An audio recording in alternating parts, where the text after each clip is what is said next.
So, environment, issues and concerns, laws and equipment.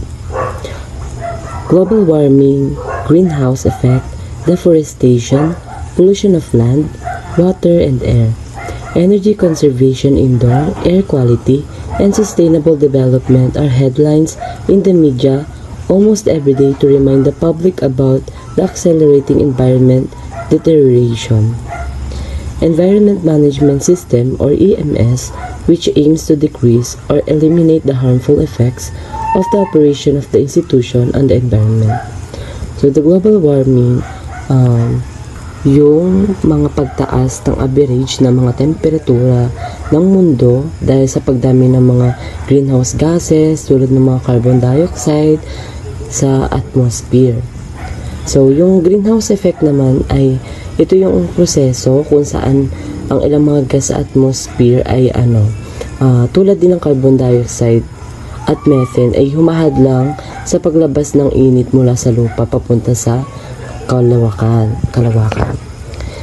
And then, ang deforestation naman, ito yung mga proseso ng pagsasalin-salin sa mga gubat or kagubatan patungo sa mga lupain na ginagamit para sa iba't ibang layunin tulad ng pagtatayo ng mga bahay, pagsasaka o industriya. And then, yung mga pollution naman sa air, land, ayun yung mga uso. Yun lang po. So, yung EMS naman is ito yung magpapahina ng mga harmful effects. Kumbaga, siya yung sasangga upang mas mapahina yung mga masasamang epekto sa atin. Yung mga like mga pollution, mga ganon, deforestation, then yung mga global warming. So, siya yung nagbibigay ng or sumasangga upang pagdating sa atin ng mga harmful effects ay ito ay mga na lang, may hina na lang na epekto para sa atin. EMS is a systematic approach in managing the environment of an organization. It is a method which aims to control the impact of the operations on the natural environment. ISO 14000 is a set of international voluntary environment management standards developed by the ISO or International Organization for Standardization. The standards are both organizational and product-oriented. Ang EMS or Environmental Management System ay maging tulad ng isang planong sinusunod nila upang matiyak or ma-sure na ginagawa nila ang mga bagay sa paraang hindi makakasama sa kalikasan. Ang ISO 14000 ay parang gintong pamantayan para dito. Ito ay isang hanay ng mga pandaigdigang tugtungin na magagamit ng lahat para gawing talagang maganda ang kanilang mga plano para sa kapaligiran. And for the whole organization and for specific things they make or do. Para itong gabay para maging malinis ang kapaligiran. Ang EMS ay hindi lamang isang programa na nakakomit sa isang culture and attitude of the lodging and food services people. The EMS is people involved because there is a need for the involvement and commitment of the whole organization, the employees and the management as well as the guests. Meron din itong tinatawag na EMRHO or Environmental Management Manual for restaurant and hotel operation na nagproprovide ng advanced na practicing environmental management. Especially, it includes implementing guidelines on energy and water conservation, as well as waste minimization and management. The hospitality industry has its own role in ecological sustainability na nakakapag-produce ng environment-friendly products at nakakapag-adapt ng non- or less polluting technologies na upang makasali sa government and civil society activities upang ma-improve ang ecological condition. Meron ding law na pinapatupad dito na tinatawag na PT 1586 or Philippine Environmental Impact Assessment. These pertain to projects and undertakings categorized as environmental critical projects and projects located in environmental critical areas or ECAS. The EIS systems is not very likely to be covered the restaurant operations because it's usually environmentally non-critical. Hence, the proponent will not be required them to submit the environmental impact assessments. But however, this does not exempt them from the required certificate of non-coverage. So the restaurant operators would still have to apply for such from the EMB or DENR regional office, which may require them to provide additional safeguards if deemed necessary. Just like DENR number 26 series of 1992, it requires all industrial, commercial, and manufacturing establishments with activities that are potentially or actually source of air, water, and land pollution to appoint a pollution control officer who will oversee the pollution control system of the establishment. Next is the Hazardous Waste Policy, RA 6969. This is the proper management of hazardous waste generated with the country by promoting in order of preference minimization of hazardous waste generation at source, recycling and reuse of hazardous waste, landfilling of inert and non-hazardous waste residues. These environmental laws should be primary consideration in designing the lodging and food services facility to comply with these laws, conveying the message of cooperative endeavor between the government and the hospitality industry for environmental protection. Hazardous Waste Policy, Republic Act 6969. The proper management of hazardous wastes generated within the country by promoting in order of preference minimization of hazardous waste generation at source, recycling and reuse of hazardous waste, landfilling of inert non-hazardous waste residues. The environmental laws should be primary considerations in designing the lodging and food service facilities. Compliance with these laws convey the message of cooperative endeavor between the government and the hospitality industry for environment protection. Mabuhay, I am Gracia Raplado and I am going to discuss the Professional Planning and Development Team or the PPDT as well as its physical and non-physical surroundings such as laws being enforced related to operational. So for the Professional Planning and Development Team, the environment refers not only to the physical surroundings but also the non-physical surroundings such as laws being enforced that are related to the lodging, food service operations. So the physical surroundings or the physical environment, this refers to the external surroundings and conditions in which we live and which influence our personal health. It encompasses all different factors of natures, including the air, trees, natural vegetation, lakes and the ocean, buildings like restaurants and hotels. So, in terms of the non-physical surroundings or the non-physical environment, it consists of everything that is in our imagination, the thoughts, and our expression.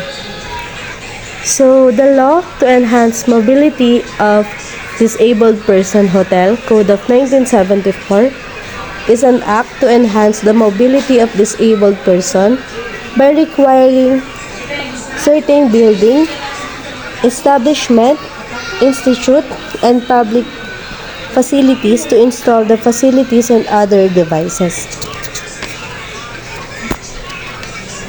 So the rules and regulation to govern restaurant in the Philippines is all about the implementing rules and regulations of Republic Act number 1061-1, or an act to strengthen the food safety regulatory system in the country to protect consumer health and facilitate market access of local foods and food products, and for other purposes. It is otherwise known as the Food Safety Act of 2013, Section 1. The Code of Sanitation of the Philippines 1, Chapter 3, or the Food Establishment, is contains of the provisions for food establishment. In this chapter, it means that an establishment where foods or drinks are manufactured, processed, stored, sold, or served in order to operate a food establishment for public patronage, a permit shall be obtained from the local health office. So the Presidential Decree number 1586 is an establishing an environmental impact statement system, including other environmental management related measures and for other purposes. It is hereby declared the policy of the state to attain and maintain a rational and orderly balance between socio-economic growth and environmental protection. The Republic Act number 6969 is an act to control the toxic substances and hazardous and nuclear waste, providing the penalties for violations thereof and other purposes. The above regulations are meant to create an environment for the guests' comfort and security, as well as for the employees' environment, which means a safe, comfortable, and productive work setting. Therefore, it is incumbent upon the PPD team to follow the laws stringently in the blueprint ideally. The blueprint should include not only specification but also written guidelines to define good housekeeping practices, GHP. The GHP guidelines will be addressed to the users of the built lodging or food services facility. The following are some examples of GHP. The first one is installing an energy-saving lamp in all guest rooms. Next is air handling units with preset electronic timer in the kitchen and restaurant to save energy. Next is all public area and calling lights are replaced by 15-watt energy-saving lamps. And last, installing a calibrated water control system. Trash compactor, ito ay isang type ng equipment na kung saan siya ang nagre-reduce ng mga maraming basura less than half of its own original volume o size. Ang mga basura ay nilalagay sa loob nito with a bin lined with bag. At sa loob naman ng trash compactor meron itong steel ram sa loob at siya mismo ang dumudurog sa mga basura. Ang features naman ng trash compactor ay meron itong ultraviolet na kung saan siya ang nagde-destroy ng mga harmful organism at nire-remove din ito ang mga mababahong amoy. Sa pag-care at maintenance naman ito, kailangan nating patayin ang motor o ang makina habang ang steel ram ay nasa lowest position. At ang mga common brand names naman nito ay ang Sears, Whirlpool, KitchenAid at Kenmore. A garbage disposer is a kitchen appliance that comes in two types, batch feeders and continuous feeders. It grinds up food scraps, preventing them from filling up the trash can, and uses water to carry the waste down the drain. Some features include different power levels for the motors, anti-jamming devices with an overload switch, and splash guards to prevent sink backups. And to keep it working well, they avoid putting hard objects like bones into it. It ensures fast-flowing water, and it is not recommended for places with cesspools or septic tanks. Some common brand names are the Timador or General Electric and Syncmaster. That's all. Advantage and disadvantage of sustainable development. Sustainable development is a concept that has gained widespread popularity over the past few decades. It is defined as development that meets the needs of the present without compromising the ability of future generations to meet their own needs. It is centered around preserving natural resources and maintaining the ecological balance for the benefits of all. Ito yung mga advantage ng sustainable development. First one is environmental protection. The advantage of sustainable development is that help protect the environment. The implementation of sustainable development practice, such as utilizing of our renewable energy sources and waste reduction, aids to reduce population and greenhouse gas emission. This improves the quality of life for people and preserve the environment for future generation. Ano, mga example nito is yung mga solar na nagbibigay sa atin ng energy, nagiging resources natin yung mga solar. Economic benefits.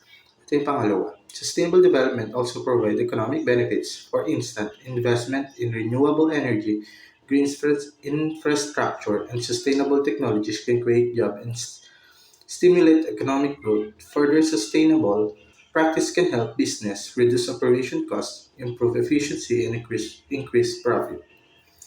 Pangatlo, equity. Sustainable development promotes social equity by ensuring everyone can access basic needs such as food, water, and healthcare. This ensures no one is left behind in pursuing economic and environmental sustainability. Long-term benefits, the last one of advantage of sustainability development. Practices are designed to ensure that the benefits are long-lasting. For instance, using renewable energy sources such as solar, wind, and hydropower ensure that energy will available for future generation. Ito na nga, parang halos magka-connect sila nung sa environmental protection. Environmental protection kasi parang pinoprotekta mo yung environment that can make resources long term naman. Dito naman sa long term parang dito is papatagalin mo lang, dapat yung matagal na resources yung makukuha. Disadvantage of sustainable development, high cost. Isa sa mga pangunahing disadvantage ng sustainable development ay maaring magastos ito. Maaring mataas ang paunang puhunan na kailangan para ipatupad ang mga napapanatiling kasanayan tulad ng green infrastructure at renewable energy. Maaari itong makahadlang sa ilang negosyo at individual mula sa pagpapatibay ng mga napanatiling kasanayan. Pagkakaroon ng ilang makabagong mapagkukunan ng energy tulad ng hangin at solar power ay maaring limitado sa ilang particular na lugar. Cultural and social barriers. Ang napapanatiling pag-unlad ay maaring humarap sa mga hadlang sa kultura at panlipunan, lalo na sa mga komunidad na may malalim na tradisyon na nakasanayan. Ito ay maaaring maging mahirap para sa mga napapanatili ng kasanayan na pagtibayan at ipatupad. Slow progress. Ang napapanatiling pag-unlad ay isang pangmatagalang proseso na nangangailangan ng makabuluhang oras at mapagkukunan. Nangangahulugan ito na ang pag-unlad ay maaaring mabagal at dumarami, na maaaring nakakadismaya para sa mga gustong makakita ng mga agarang resulta.